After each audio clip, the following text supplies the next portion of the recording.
Hello everyone. Today we are going to see the relationship between the group velocity and the phase velocity. In the earlier lecture, we have derived the relationship between group velocity and the particle velocity. Now today we will derive the group velocity and the phase velocity. So we are doing according to de Broglie's hypothesis. Whenever the particle of mass m moves with velocity v, then the group of waves are associated with it, not a single wave, but group of waves with slightly different frequencies here like this are associated with it here. The number of waves are associated with it here, and as a resultant of this gives rise to the wave packet here. Whenever the particle is in motion here, due to superimpose of all these waves form the wave packet. The velocity with which this wave packet is moving is called as group velocity. The velocity with which particle itself is moving is called as particle velocity, and the individual waves in the group will move with what velocity we call it as a phase velocity. So remember that whenever the particle is in motion, three different velocities are involved: particle velocity, group velocity, and the phase velocity. So, and also there is relationship between these three velocities, that is the individual here, the individual wave here form, we will represent it as a phase velocity. Individual waves in the groups traveling with what velocity is known as phase velocity.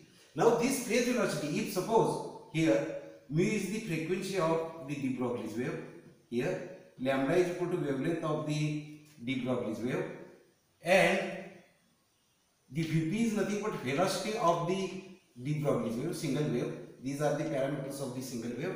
Then this Vp is related by this equation. The phase velocity is given by the equation mu into lambda. What is mu? Frequency of the wave, wavelength of the wave, and Vp is phase velocity. What is phase velocity? The velocity with which individual waves in the group is traveling is known as Vp. And if suppose this is the equation number 1, say.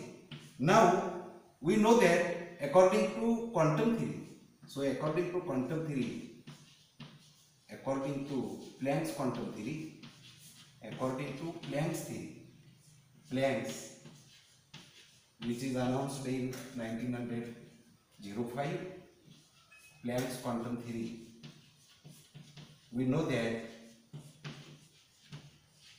theory, the energy of the particle is given by, when it is exhibiting the wave, particle is exhibiting the wave, the energy is given by this formula, that is h into mu. So from this equation, rearrange this equation, we are getting mu is equal to E by h here, E by h. So this will be equal to, E is nothing but what is the total energy of the particle. It is sum of kinetic energy. Sum of kinetic energy, that is P, plus potential energy, that is V, potential energy V divided by the h. And this comes out to be equal to the total energy of the particle. P is kinetic energy of the particle. This will be equal to half mv square. We are doing half mv square here, half mv square, and the potential energy for the free particle, that is this will be equal to 0, and this comes out to be equal to mv square. This is mv square divided by 2h here, mv square divided by, this is 0, this is half mv square, so mv square by 2h. So this is, suppose, the equation number 2, say. So this is what here, the equation number 2. Also from the de Broglie's relation,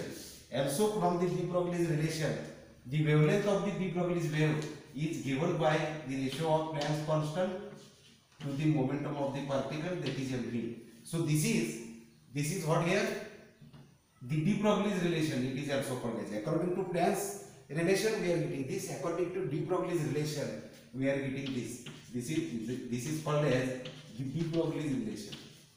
De Broglie's relation here.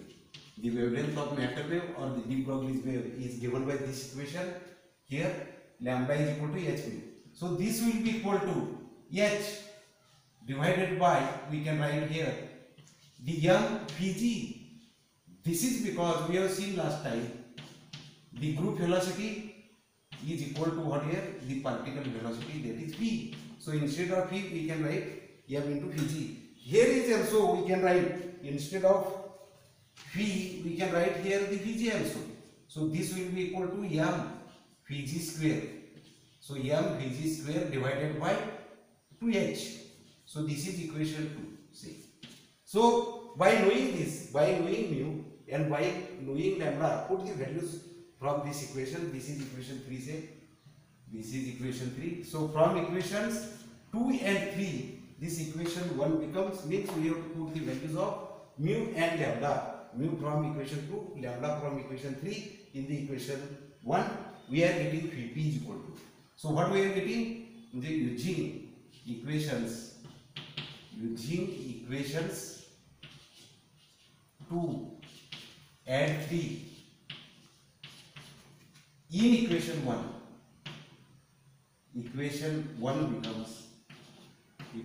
1 becomes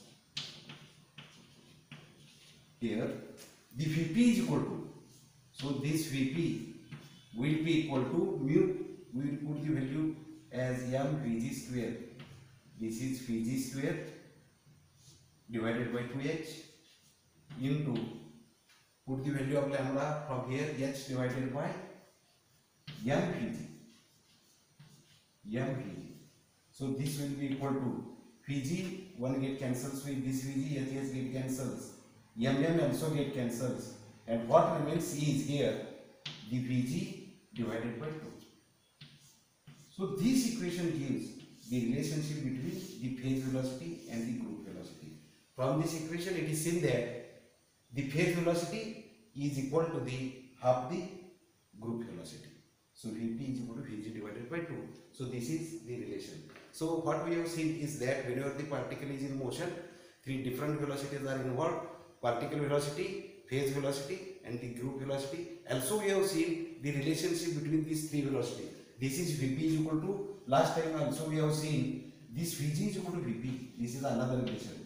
This is Vg is equal to Vp. And also we have seen the phase velocity and the other velocity, that is Vp, V is equal to c square. Vp is equal to c square divided by V. So all these relations we have derived here. The Vp is equal to Vg by 2, Vg is equal to Vp, Vp is equal to c square by V, V particle velocity, phase velocity and the group velocity. All these relations we have seen in the earlier lectures and this lecture. So okay, thank you.